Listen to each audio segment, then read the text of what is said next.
Board এক্সামে do as directed করতে গিয়ে মার্ক লুজ করছো? Voice, narration, joining, phrasal verb, article, preposition, tense কোনো কিছুই পারছো না? এই একটা ভিডিও দেখলে এক্সামের আগে আর কোনো কনফিউশন থাকবে না। এই ভিডিওটা স্কিপ না করে প্রথম থেকে শেষ পর্যন্ত দেখো, পরীক্ষায় ভালো মার্কস পাওয়ার জন্য। Hello everyone, welcome back to Engmat academy. আজ আমরা ক্লাস 10 ইংলিশ গ্রামার এর মোস্ট ইম্পর্ট্যান্ট টপিক অর্থাৎ do as directed complete guide for board exam 2026 cover করব। তাহলে চলো শুরু করা যাক। প্রথমে বলা হয়েছে fill in the blanks with appropriate articles. Number 1, this is blank place for our picnic. আমাদের পিকনিকের জন্যে মানে বনভোজনের জন্য এটি হচ্ছে জায়গা, মানে একটা জায়গা না, নির্দিষ্ট জায়গা। এই জায়গাটি আমরা আগে নির্দিষ্ট করেছি আমাদের বনভোজন করব বলে, তাই প্লেসের আগে হলো দা। তাহলে this is the place for our picnic. Number 2, she lives in blank UK. UK, USSR, USA ইত্যাদি দেশের নামের আগে দা বসে, তাহলে she lives in the UK. Number 3, I want blank 1 rupee note. এই দেখো, ওয়ানের ওটা যদিও ভাওয়েল, তবুও এর 1 রুপি আগে অ্যান্ড বসবে না, যেহেতু এটার উচ্চারণ হচ্ছে ওয়া। 1 রুপি নোট মানে ওয়া উচ্চারণ হওয়ার জন্যে এ বসবে, তাহলে I want a 1 rupee note. Number 4, what blank unique idea. এখানেও দেখো ইউ দিয়ে, যদিও ইউটা হচ্ছে ভাওয়েল, তবুও এখানের উচ্চারণটি কি হচ্ছে, ইউনিকটা হচ্ছে ইউ উচ্চারণ হচ্ছে, সেই জন্যে এর পূর্বে, ইউনিকের পূর্বে এ হবে। What a unique idea. Number 5, blank and is blank insect. তাহলে দ্য অ্যান্ড বলতে পিঁপড়ে কুলকে বোঝানো হচ্ছে, কুল বা গোষ্ঠী, সমগ্র পিঁপড়ে কুলকে বোঝানো হচ্ছে। ইজ অ্যান ইনসেক্ট বলতে একটি পতঙ্গ, ঠিক আছে, বা কীট, ঠিক আছে। তাহলে the ant is an insect. Number 6, she is blank heir to the property. এখানে দেখো HEIR, এয়ার, এখানে এইচের উজ্জ আছে, এইচের উচ্চারণ হয় না। এয়ার বলতে কি, উত্তরাধিকারী, তাহলে সে হচ্ছে এই যে মানে সম্পত্তি তার উত্তরাধিকারী, সেই জন্য এয়ারের আগে হলো an. She is an heir to the property. Number 7, never tell blank lie.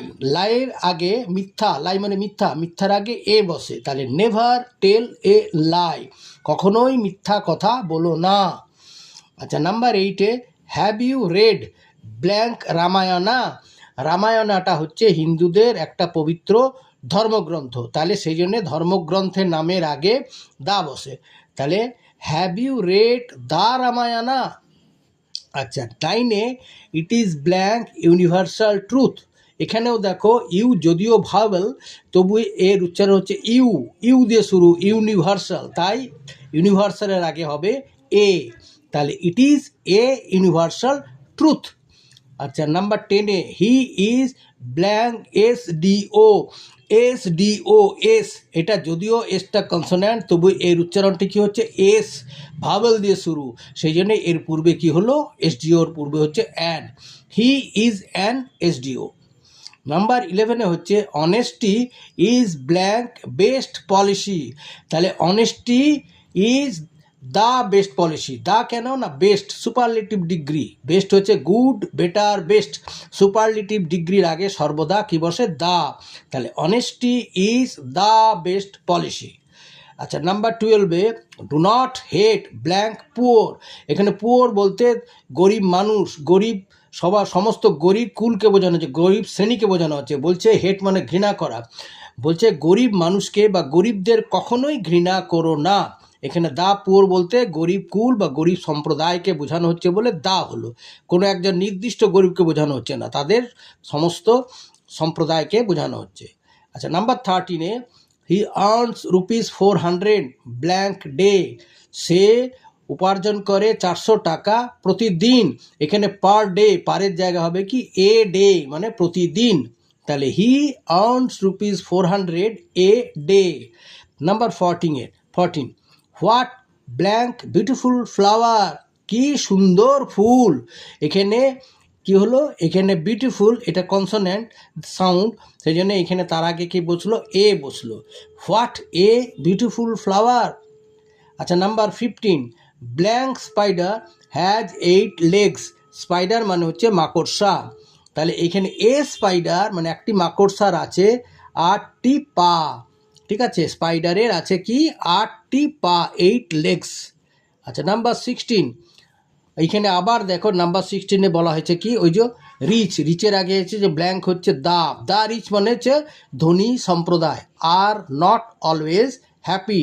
The rich are not always happy, বড় লোকেরা সর্বদাই সুখী নয়। Last I met blank European. A দেখে ইউ উচ্চারণ হচ্ছে ইউরোপিয়ানের ইউ, সাউন্ডটা ইউ আসছে বলে এখানে কি হলো আই মেট এ ইউরোপিয়ান। ঠিক আছে, আচ্ছা আচ্ছা নেক্সট হচ্ছে feel in the blanks with appropriate prepositions. সঠিক প্রিপোজিশনের সঠিক রূপ নিয়ে বা সঠিক প্রিপোজিশন নিয়ে শূন্যস্থানগুলি পূরণ করো। নাম্বার 1-এ বলা হয়েছে the dog is blank the table. কুকুরটি হয়, এখানে নিশ্চয়ই টেবিলের নিচেই হলে ভালো হয়, অ্যাপ্রোপ্রিয়েট হবে, তাহলে the dog is under the table. কুকুরটি হয় টেবিলের তলায়, আন্ডার মানে নিচে বা তলায়। নাম্বার 2-এ উই লিভ ব্ল্যাঙ্ক ইন্ডিয়া দেশ, একটা বড় দেশ, সেজন্যে তার আগে কি হলো ইন, কারণ বড় দেশের আগে হয় in. We live in India. Number 3 the sky is blank our head, তাহলে আকাশ হয় আমাদের, আবার মাথা, আমাদের মাথা তার উপরে, তাহলে অনেক উপরে হলে বোঝায় কি অ্যাবভ, তাহলে the sky is above our head. Number 4-এ divide this chocolates blank the children. এই ডিভাইড মানে ভাগ করে দাও, দিস চকোলেটস বলতে এই চকলেটগুলি ভাগ করে দাও এই ছেলেগুলির মধ্যে, তাহলে অনেকের মধ্যে, দুজনের মধ্যে থাকলে হবে বিটুইন, দুজনের মধ্যে ভাগ করে দেয়, কিন্তু অনেকজনের মধ্যে হলে সেখানে হবে অ্যামং, তাহলে divide this chocolates among the children. আচ্ছা নাম্বার 5-এ this gift is blank you, এই উপহারটি হয় তোমার জন্যে বলতে ফর, তাহলে this gift is for you. আচ্ছা নাম্বার 6-এ he came blank his uncle, সে এসেছিল তার কাকার, তাহলে হবে সাথে, সে তার কাকার সাথে এসেছিল, তাহলে হবে উইথ, তাহলে he came with his uncle. আচ্ছা নাম্বার 7-এ we cannot live blank water, we cannot live মানে আমরা বাঁচতে পারি না জল ব্যতীত বা জল ছাড়া, তাহলে হবে উইদাউট ওয়াটার, তাহলে we cannot live without water. Number 8-এ the car was parked blank the building, মানে গাড়িটি পার্ক করা ছিল কোথায়, বিল্ডিংয়ের নিশ্চয়ই পিছনে, পাশেও হতে পারে, পিছনে হতে পারে, সামনে হতে পারে, আমি পিছনে করেছি এখানে, উত্তরটা আমি এখানে পিছনে দিচ্ছি, behind. The car was parked behind the building. Number 9-এ the book is blank the table, the book is blank the table, ব্ল্যাঙ্কের জায়গায় কী করলাম অন দ্য টেবিল, বইটি আছে টেবিলের উপরে, টেবিলের উপরে ছুঁয়ে থেকে স্পর্শ করে থেকে থাকা বোঝালে, উপরে বোঝালে অন হয়, তাহলে the book is on the table.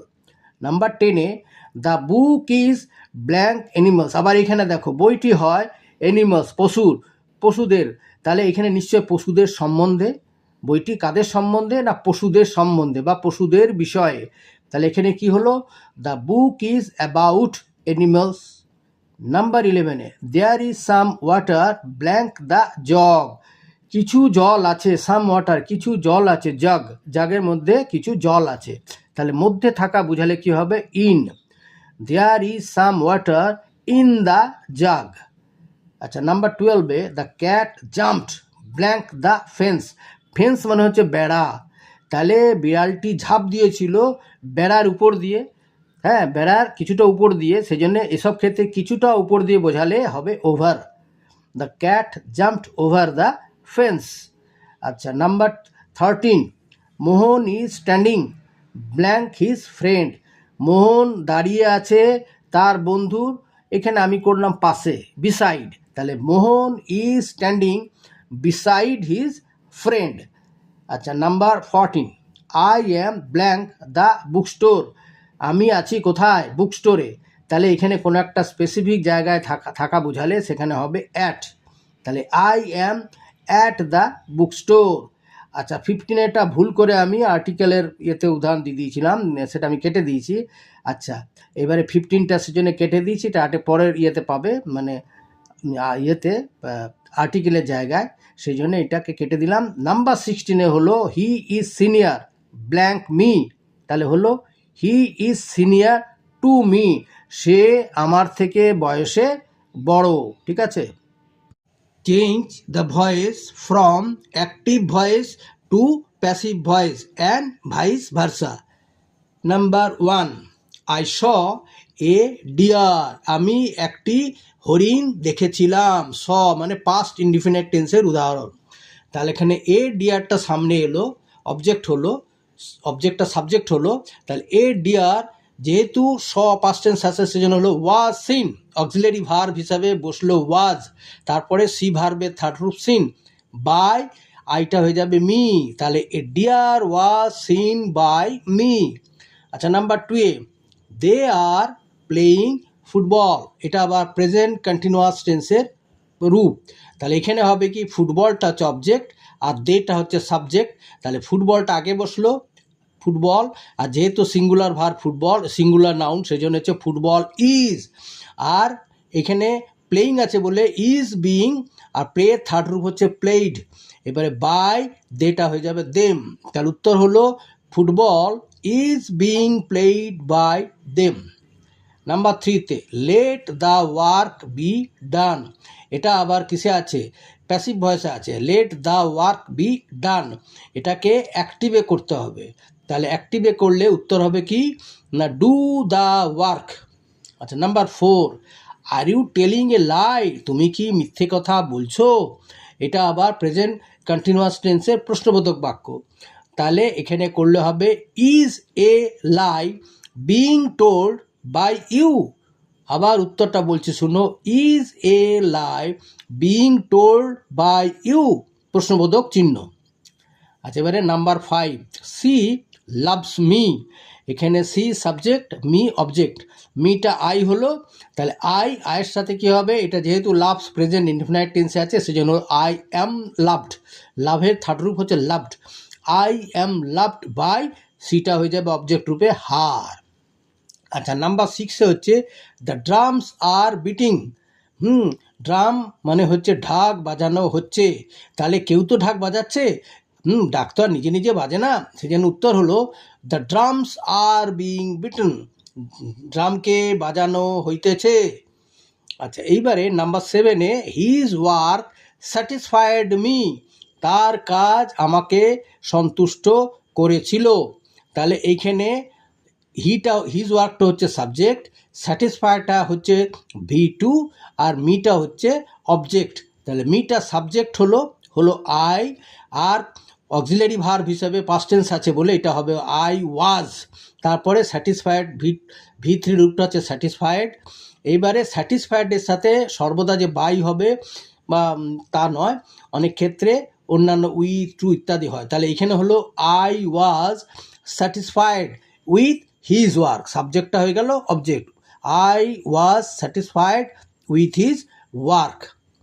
Number 8 হলো the window has been broken, জানলাটি ভাঙিয়া গিয়াছে, তাহলে কেউ তো ভেঙেছে, জানলা তো আর নিজে নিজে ভাঙেনি, কোনো কিছু বা কোনো জিনিসের দ্বারা জানলাটি ভাঙা হয়ে গেছে, তাহলে এইখানে যেহেতু যদি আমরা জানি যে নির্দিষ্ট কোনো কে ভাঙলো, যদি না জানা যায় সেক্ষেত্রে আমরা সামথিং, সামবডি ইত্যাদি বসাই, ঠিক আছে, বা পিপল বা উই ইত্যাদি যে কোনো, তাহলে এইখানে সামথিং বসালাম আমি, তাহলে something has broken the window, কোনো কিছু জানলাটিকে ভেঙেছে, ঠিক আছে।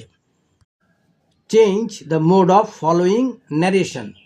Number 1, they said within inverted comma we are ready now, এটা হচ্ছে কি অ্যাসার্টিভ সেন্টেন্স, এখানে উত্তর কি হলো না, they said that, assertive sentence বলে এখানে লিঙ্কার হিসাবে দ্যাট বসলো। দে সেইড দ্যাট, এইবারে উইটা হয়ে যাবে ফার্স্ট পার্সন, স্পিকারের পার্সন, মানে উইটা হয়ে যাবে দে, থার্ড পার্সন প্লুরাল হবে, তাহলে হয়ে গেল দ্যাট দে। আর যেহেতু সেইটা পাস্ট টেন্স, তাহলে এখানে হবে আটটা হয়ে যাবে ওয়ের, দ্যাট দে ওয়ের রেডি, আর নাউটা হয়ে যাবে দেন, নাউটা হয়ে যাবে দেন। বারবার বলছি দেখো, উত্তর কি হলো তাহলে, they said that they were ready then. Number 2 এ, he said to me within inverted comma are you ill, সে আমাকে বলেছিল তুমি কি অসুস্থ। এটা প্রশ্নবোধক বাক্য, দেখো প্রশ্নবোধক চিহ্ন আছে বাক্যের শেষে। তাহলে ইন্টারোগেটিভ সেন্টেন্সে আমরা দুই টাইপের বাক্য জানি যেগুলো ইন্টারোগেটিভ সেন্টেন্স, একটা হচ্ছে WH টাইপ আর একটা হচ্ছে ইফ বা ওয়েদার টাইপ, মানে ইয়েস নো টাইপ, যেখানে লিঙ্কার হিসাবে ইফ বা ওয়েদার বসে। ইয়েস নো টাইপ হলে ইফ বা ওয়েদার বসে। ইয়েস নো টাইপ কোনগুলো, যেগুলোর উত্তরে সংক্ষিপ্তভাবে হ্যাঁ অথবা না দিয়ে দিতে পারা যায়। আর ইউ উইল, তুমি কি অসুস্থ, এইখানে অসুস্থ হলে বলবো হ্যাঁ অসুস্থ, হ্যাঁ ইয়েস, আর না হলে বলবো নো, তাহলে সংক্ষিপ্তভাবে ইয়েস অথবা নো দিয়ে দেওয়া যায়। এগুলোকেই বলা হয় ইয়েস নো টাইপ কোয়েশ্চেন। তাহলে সেক্ষেত্রে লিঙ্কার হিসাবে আমরা বসাবো ইফ বা ওয়েদার। আমি এখানে ইফ বসালাম, তাহলে হি সেড টু মি এর জায়গায় হয়ে গেল আস্কড মি, সেড টু এর জায়গা হলো আস্কড, আর me he asked me if. এবারে আর ইউ, এটাকে অ্যাসার্টিভ ফর্মে আনবো, প্রথমে সাবজেক্ট তারপরে ভার্ব। তাহলে ইউটা হলো কি, আমাকে বলেছিল, দ্যাট এবারে হবে ইফ আই ওয়াজ ইল। আচ্ছা, আনসারটা কি হলো, he asked me if I was ill, আর কিন্তু প্রশ্নবোধক চিহ্ন বসবে না, এটাকে অ্যাসার্টিভ ফর্মে এনে নিয়েছি। আচ্ছা, নাম্বার 3 এ বলা হচ্ছে অদিতি সেইড কমা তারপর ইনভার্টেড কমার মধ্যে I shall not forget you, আমি তোমাকে ভুলবো না, অদিতি বলেছিল। তাহলে অদিতি সেইড দ্যাট, এটাও অ্যাসার্টিভ সেন্টেন্স, অদিতি বলেছিল আমি তোমাকে ভুলবো না। তাহলে অদিতি সেইড দ্যাট, এখানে আইটা ফার্স্ট পার্সন, এখানে অদিতির পার্সন হবে মানে থার্ড পার্সনে, দ্যাট শি শ্যালের past tense should not forget, আর ইউটা হয়ে যাবে মি, আমাকে বলেছিল সেজন্য হচ্ছে me. Aditi said that she should not forget me. আচ্ছা, নাম্বার 4 এ, she said to me please don't say this again, সে আমাকে বলেছিল দয়া করে এটা আর বলো না, আবার বলবে না। তাহলে এটা দেখো প্লিজ কথাটি আছে মানে দয়া করে, তাহলে এটা একটা কি ইম্পারেটিভ সেন্টেন্স, হ্যাঁ, আদেশ উপদেশ অনুরোধ ইত্যাদি। তাহলে এইখানে অনুরোধ বোঝানো হচ্ছে, তাহলে সেড টু এর জায়গায় কি করলাম, সি রিকোয়েস্টেড মি। এবারে ইনফিনিটিভ, হ্যাঁ বোধক থাকলে টু টু যুক্ত ভার্ব, আর যদি না বোধক থাকে তাহলে নট টু যুক্ত ভার্ব। তাহলে এখানে যেহেতু ডোন্ট আছে সেজন্য কি করলাম, নট টু সে দ্যাট, দিসটা করলাম দ্যাট এগেইন। তাহলে she requested me not to say that again. আচ্ছা, নাম্বার 5 এ, আই শ্যাল সে ইনভার্টেড কমার মধ্যে আই ডিড ইট, আমি বলবো আমি এটা করেছিলাম। তাহলে দেখো এইখানে যেহেতু আই শ্যাল সে, এটা ফিউচার টেন্স আছে, ফিউচার টেন্স থাকার জন্যে ইনভার্টেড কমার যে টেন্সটা আছে মধ্যে পাস্ট টেন্স, সেটা কিন্তু অপরিবর্তিত থেকে যাবে। তাহলে হলো আই শ্যাল সে, এবার ইনভার্টেড কমার উঠিয়ে আর কমা উঠিয়ে কি হবে, লিঙ্কার হিসেবে দ্যাট। তাহলে I shall say that I did it, অপরিবর্তিতভাবে টেন্সের কোনো পরিবর্তন হলো না, অপরিবর্তিতভাবে আই ডিড ইট বসে গেল। নাম্বার 6 এ বলা হয়েছে সি সেইড, এবারে ইনভার্টেড কমার মধ্যে death is common to all, মানে মৃত্যু সবারই হয়, মানে সকলেই মৃত্যুর মুখোমুখি হয়। তাহলে এটা একটা নিত্য সত্য কিন্তু ইউনিভার্সাল ট্রুথ, অমর কেউ নাই, সেই জন্যে এখানে কি হবে, এই যে ইনভার্টেড কমার মধ্যে যে বিবৃতি সেটা অপরিবর্তিত থেকে যাবে। তাহলে কেবলমাত্র কি হবে, সি সেইড তারপরে লিঙ্কার হবে that, she said that death is common to all. আচ্ছা, নাম্বার 7 এ, she said to her servant within inverted comma leave the room now, তিনি তার চাকরকে বললেন যে রুম মানে এই কক্ষটি ত্যাগ করো, এখনই ত্যাগ করো, রুম নাও, এখনই তুমি এই জায়গা ছেড়ে দাও, এই ঘর থেকে চলে যাও। তাহলে এটা কি বোঝানো হচ্ছে, যে তিনি তার চাকরকে আদেশ দিলেন। তাহলে সি অর্ডার্ড হার সার্ভেন্ট এবার ইনফিনিটিভ, এই যে ইম্পারেটিভে বললাম ইনফিনিটিভ রূপ বসবে, যেহেতু হ্যাঁ বোধক সেজন্য টু লিভ দ্য রুম, আর নাউটা হয়ে যাবে দেন। তাহলে she ordered her servant to leave the room, নাউয়ের জায়গা হয়ে যাবে দেন। ঠিক আছে, choose the correct phrasal verbs from the list given below to replace the underlined word. Underlined word যেগুলোতে আন্ডারলাইন করা আছে সেগুলোর পরিবর্তে সঠিক ফ্রেজাল ভার্ব বেছে দিয়ে নিচে লিস্ট দেওয়া হয়েছে সেখান থেকে নিয়ে বসাতে হবে। প্রথমটি কি বলা হয়েছে, please help me to solve the problem, দয়া করে আমাকে এই সমস্যাটি সমাধান করতে সাহায্য করা হোক। তাহলে সলভ মানে হচ্ছে এখানে ফ্রেজাল ভার্ব হবে, দেখো ওয়ার্ক আউট। এখানে আগে একবার পড়ে দিচ্ছি আমি তোমাদের লিস্টটা, দেখো লিস্টে বলা হয়েছে ক্যারি আউট মানে পালন করা। আবার দেখো ভালো করে দেখো, ক্যারি আউট মানে কোনো আদেশ বা বিবৃতি কেউ দিল সেটাকে পালন করা। আর টার্ন ডাউন মানে প্রত্যাখ্যান করা। আবার বলছি, টার্ন ডাউন মানে প্রত্যাখ্যান করা। পুট অন মানে পরিধান করা। কল আপ মানে স্মরণ করা। ডু অ্যাওয়ে উইথ মানে কোনো কিছু ব্যতিরেকে চলা, মানে কোনো কিছু না হলেও চলবে বা বর্জন করা। ডু অ্যাওয়ে উইথ, যেমন আমাদের সতীদাহ প্রথা এখন আর নেই, সেসবকে বলে ডু অ্যাওয়ে উইথ। এগুলোকে আমরা এখন বাতিল বলে সরিয়ে দিয়েছি বা বর্জন করেছি। কাম রাউন্ড মানে সেরে ওঠা। কাম অ্যাবাউট মানে ঘটা। আর ওয়ার্ক আউট, এই যে ওয়ার্ক আউট মানে সমাধান করা বা সমাধা করা বা সলভ করা। তাহলে এখানে কি হলো, এই যে বলা হয়েছে please help me to solve the problem, উত্তর কি হলো না please help me to work out. সলভের জায়গা কি করলাম, ওয়ার্ক আউট, লিস্ট থেকে ওয়ার্ক আউট নিলাম, নিয়ে করলাম to work out the problem. আচ্ছা, নাম্বার 2 এ বলা হয়েছে our appeal was rejected in the court. আমাদের যে অ্যাপিল বলতে আমাদের যে আবেদন সেটা রিজেক্টেড, খারিজ করে দেওয়া হলো, কোথায়, কোর্টে, বাতিল করে দেওয়া হলো। তাহলে our appeal was turn down in the court, আমাদের যে আবেদন সেটাকে কোর্টে খারিজ করে দেওয়া হলো, বাতিল করে দেওয়া হলো। Number 3, the patient will recover within a week. Recover মানে সেরে ওঠা, রুগী 1 সপ্তাহের মধ্যে সেরে উঠবে। তাহলে সেরে ওঠা হচ্ছে কাম রাউন্ড। তাহলে কি করলাম উত্তর, the patient will come round within a week. আবার বলছি, the patient will come round within a week. Number 4 এ I shall wear a new shirt today. আমি উইর মানে পরিধান করা, পরা, আমি আজকে একটা নতুন শার্ট পরবো।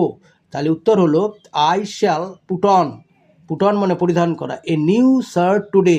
I shall put on a new shirt today. Number 5, it happened last night. এটা গত রাত্রিতে ঘটেছিল। তাহলে হ্যাপেন্ডের ফ্রেজাল ভার্ব হলো কাম অ্যাবাউট। তাহলে এটা যেহেতু পাস্ট টেন্স আছে হ্যাপেন্ড, সেজন্য এটা হয়ে গেল ইট কেম অ্যাবাউট। কাম অ্যাবাউটটা হয়ে গেল কেম অ্যাবাউট লাস্ট নাইট। আচ্ছা, number 6, I could not remember the number. আমি রিমেম্বার মানে মনে করা, আমি মনে করতে পারছি না ওই নাম্বার, কোনো একটি সংখ্যা, সেটাকে আমি মনে করতে পারছি না। তাহলে আই কুড নট, এখানে যেহেতু পাস্ট টেন্স আছে কুড নট, সেজন্য এখানে মূল যে ভার্বটা সেটাই বসবে, মানে রিমেম্বারের ফ্রেজাল ভার্ব হচ্ছে কল আপ। তাহলে I could not call up the number. Students, যদি তোমাদের এই ভিডিওটি ভালো লেগে থাকে বা হেল্পফুল মনে হয় তাহলে লাইক, কমেন্ট ও সাবস্ক্রাইব করবে। আরও এরকম ক্লাস 10 ইংলিশ গ্রামারের উপর ভিডিও পাবে। আজকের মতো এখানেই শেষ করলাম। গুড বাই, দেখা হবে পরের ভিডিওতে।